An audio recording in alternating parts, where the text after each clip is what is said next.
Hey everyone, welcome back to sunny Melbourne and here for the Wine Animal YouTube channel. I am always humbled and grateful to have special guests in the studio here with me. I don't use a studio all the time, but when someone comes all the way across from what seems like the other side of the world in WA, we have to do it in a studio because I obviously can't go to his winery and just drive there. So without further ado, it gives me great pleasure.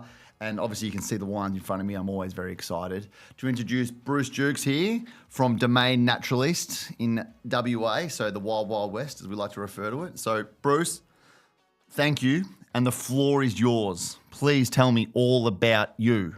Breno, it is an absolute honour and a pleasure to be here. And I did bring the Margaret River weather with me. That's probably true actually, because this is rare for Melbourne. This is rare. So I sort of hail from the northern part of Margaret River, live at the base of Cape Naturaliste and have my vineyards in the northern part of Margaret River in a sort of sub-region called Williabrup. And I guess my journey is I'm really a grape grower that almost started from actually below the grapes with an interest sort of in soils, plants that then sort of evolved to wine a bit later in life. So you're always a farmer and you wanted to do agricultural things well, or dirt? Not so much dirt? A farmer, that I was fascinated as a kid that my grandparents were avid sort of veggie growers in their backyard and had compost heaps. And I just sort of wondered how when you put all of this stuff into a compost heap, how did it turn into compost? Where did all these earthworms come from? And from that, it just really led to an interest in soils, in plants, and loved the interaction of the two.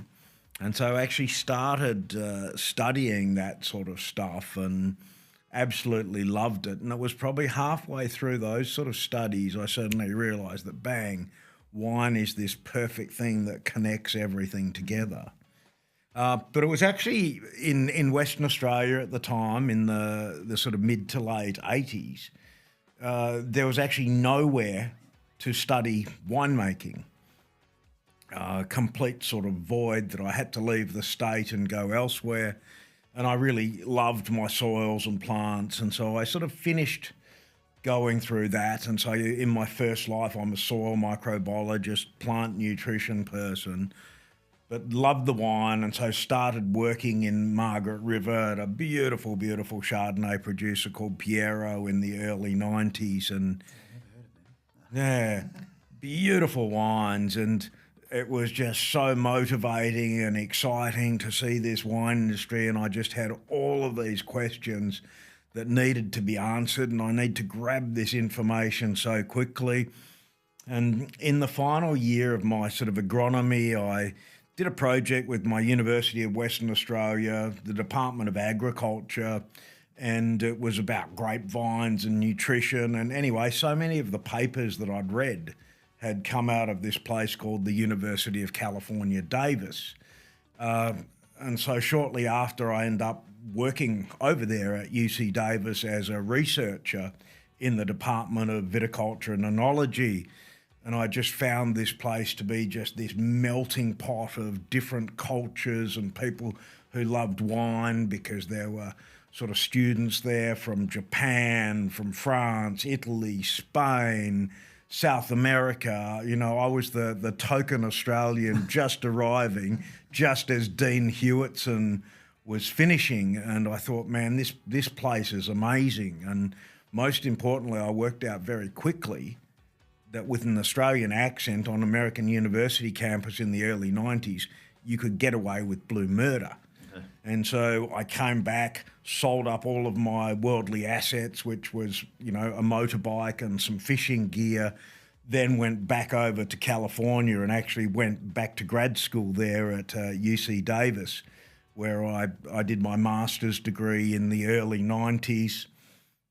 And then sort of got a harvest job in 1994, and it was quite intriguing because it was at a producer called Nibam Coppola, and so it was quite a very old historic property owned by Francis and Eleanor Coppola, that had some of the most beautiful vines, a very, very strong sense of history, some beautiful old buildings. And that sort of harvest job, I was still there 5 years later, trying to work out whether I wanted to stay in the United States or come back to Margaret River. I mean, I've been to the States a number of times, and I can see the lure and the pull of wanting to stay there. And I mean, obviously, you went there for one vintage and you stayed for 5 years. So clearly, there was something there that you loved and enjoyed. Was it the lifestyle? Was it the interest in wine, the passion for wine, the cultural diversity compared to Margaret River, which probably doesn't have that level of, culture? Maybe I don't really know. Like, I've only been to Margaret River a couple of times, and it was pretty much. I think for a young fella from one of the most isolated places in the world, being Western Australia, Perth, Margaret River, it was just such an exciting environment, and I knew so many people in the area after going to school in the area. And it was a really sort of inclusive environment. My boss, the winemaker that I worked for, Scott McLeod, was very inclusive, and there was probably that almost concept of mentoring, and just sort of found people like Francis and Eleanor Coppola were just so inclusive, and to have me to lunches and sit down with different wine writers from around the world, that it was a truly exciting sort of environment, beautiful part of the world, and really actually lovely wine culture associated with things. But I also sort of had this internal draw back to the Wild West, back to Margaret River, and all or most of my family were in the city of Perth. And so I eventually did come back to the wilds of Margaret River, and sort of eternally grateful for that decision, because of the, I guess, freedoms and choices that we have in Western Australia and in Australia. And you were a single man through all of that travel, all that period. You were a lone ranger. I was a lone ranger during that time, and so it made choices of where to go. In that regard, yeah. Very, not easy. It's very, still difficult very to pack easy. up and leave for a long time when everything you've known is, in one area, to pack up and leave and to go for a long period of time, and then to go back to school and study, to be, all of that. They're massive decisions to make as a young man when you're trying to work out what you want to do. But I guess what I can see in you and I can hear in you is the fact that you knew what you wanted to do and what you wanted to become sort of very early on, Well, I knew my language skills in French weren't very good to study in France, and I'd looked at going to South Africa to Stellenbosch to study, because they were amazing with their level of understanding with soils and plant nutrition. But my Afrikaners was about as good as my French. Yep. And the familiarity and excitement of California was a pretty big draw card. And here you are now. And then you packed up from California. Packed up, came back to the Wild West, and where I started my career at Piero, came back as Mike Peterkin's winemaker and general manager.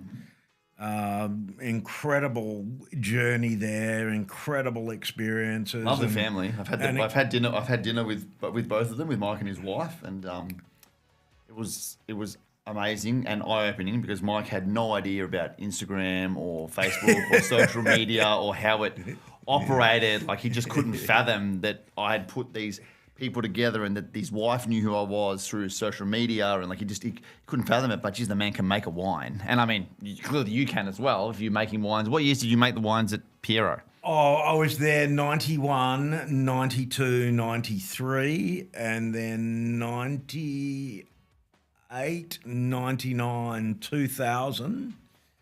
And then in 2000, I launched out. So for the last 25 years, I've been self-employed.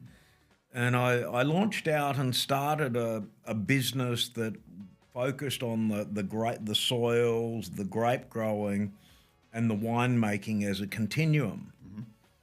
And I started doing that and having wine made at different places in Margaret River, where I was consulting to the overall journey. And I sort of quickly found I really missed the hands-on, tactile side of winemaking. And I also think winemakers are a little bit like chefs. Like they go grumpy. well, grumpy, but they go, no, no, no, I want to do it my way. And if it's not done my way, it's not the right way. And so I sort of came to the realization that I wanted to do everything exactly the way I wanted. And I suddenly sort of realized that with the people I was working with, I had, I guess, a critical mass or a quorum. And so this thing that had been rattling around in my head for a long time of a custom crush winery essentially came to fruition.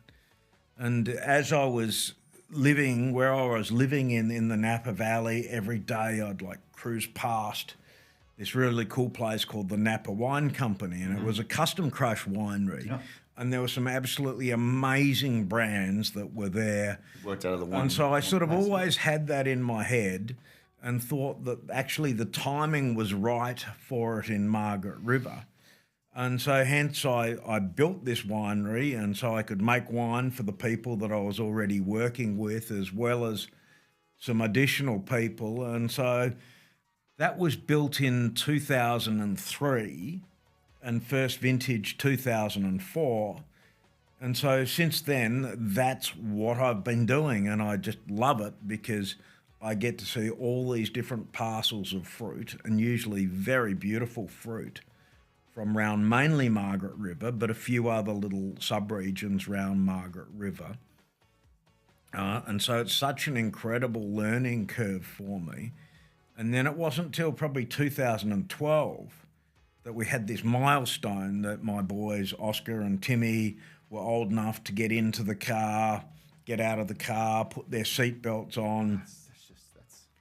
It's a dream. I've got one that does that, and then you still, and then I'm like my almost 5-year-old. I'm like, come on, mate, like it's time to start buckling yourself. Like I don't need to be climbing into the car to buckle you in, like, you know. And then the 8-year-old's, I'm not helping him, you know. Like that's just brotherly love, I'm sure. But oh god, that's heaven. Just thinking about that and not having to do a car buckle. But then you don't want to wish it away, right? And we've had this conversation that you don't want to wish it away, right? Don't want to wish it away, but it was an amazing timing prompt that my wife Wendy then had a little bit more time, and it was the right time to start our sort of journey with the Domaine Naturaliste wines. So you had planted vines then on your own, or No, I was working with different growers that I'd worked with for many years, and that's how I discovered my initial parcels of fruit. Working with growers, and we started making the wines in 2012. And then a little later in the journey, when I'd sort of established distribution, Western Australia, East Coast, a certain amount of export, it gave me the opportunity to join the final pieces of the puzzle, I guess, together with the purchase of beautiful vineyard in Willie Abrup in Margaret River. And so I purchased that 35-hectare farm with about 21 hectares of vines in very early 2018. And so that was the final piece of the puzzle, and almost the completion of the reverse engineered wine brand. Yeah, so you come like the full circle back around, but you went the circle the opposite way. Well, I had to go the circle the opposite way because I've always sort of been in the wine industry, and that was sort of my path to that sort of final goal of having this beautiful piece of ancient soil with sort of classic varieties planted in it, and able to really sort of focus on things and just complete that circle. So then do you feel that there is a necessity, because this is obviously a trend that I'm seeing now, talking to a lot of, I'm not going to say old, I'm going to say older than me winemakers, right? We'll say that you've spent so much time out and about in the world with other winemakers who are so willing to pass on knowledge, that the winemakers that are coming out of, you know, straight from university, you know, they're going to Rosewood in Adelaide, they're coming out with their degree at 23 or 24 and going straight into winemaking, that there's just something that they're not lacking, or they're not missing, sorry. They're probably lacking that experience from people willing to pass on information, like yourself with me, right? Just to have a quick phone call chat turns into a half an hour long, you know, like educational session though for me, right? Because you're willing to pass on information. So do you feel that there's a part of your journey that it took that long to come the full circle because you were just gathering so much information to make the best of what you have now in front of you? Oh, absolutely. And I think probably there's nothing more dangerous than a young graduate released onto the world without experience, because I can speak from my personal experience. And one of the things about what I do, it is understanding that beautiful associated wine culture and that richness.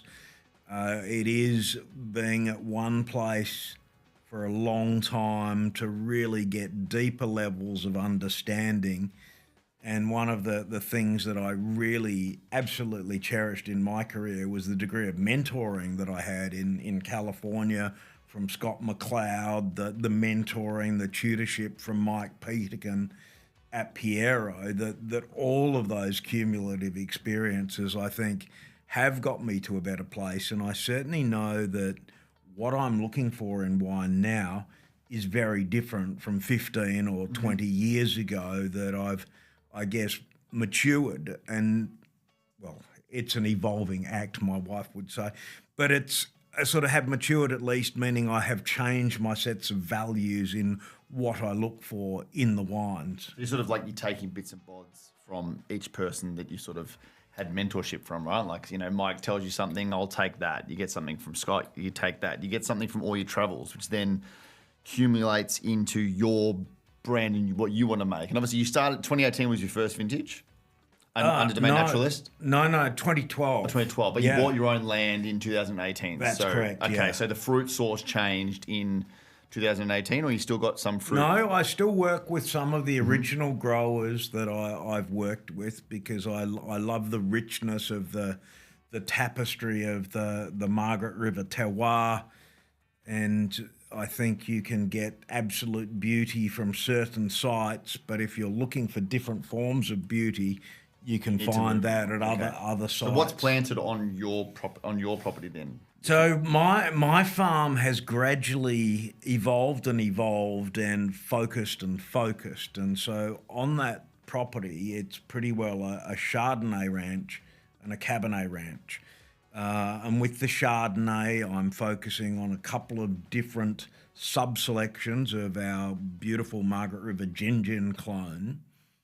And then with the other half of the farm, or the vineyard, that other 10 hectares is solely focused on Cabernet-based varieties. Okay. And so what I've done is draw together 5 of what I think are really beautiful Cabernet clones that have relevance and suit what we do in Western Australia in terms of a sympathy of the vine biology with the climate, with the hope that with those 5 different clones of Cabernet, that's your favourite variety, isn't it?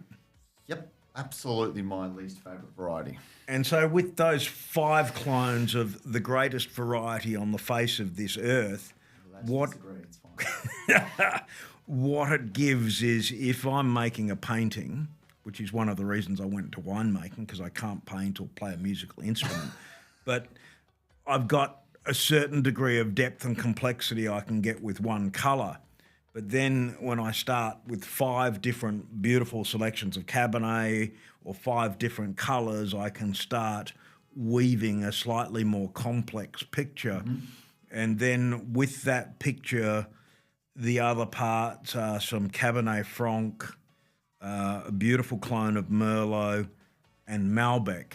And so with that sort of steak, and then the spice rack here with the Franc, Merlot, and Malbec, you can start to weave together, hopefully, some pretty exciting stories. I like that analogy, the painting analogy. That's one that I think it's the first one for me to hear that one, and I really like that. I think that's a really good way to put it together, because I think you really need to, and all the great wineries, all the great wines, winemakers know what to do with the parcels of fruit, because they spend so much time. You obviously spend a lot of time with you in the vines. Probably spend more time in the vines than with your wife. Would that be accurate?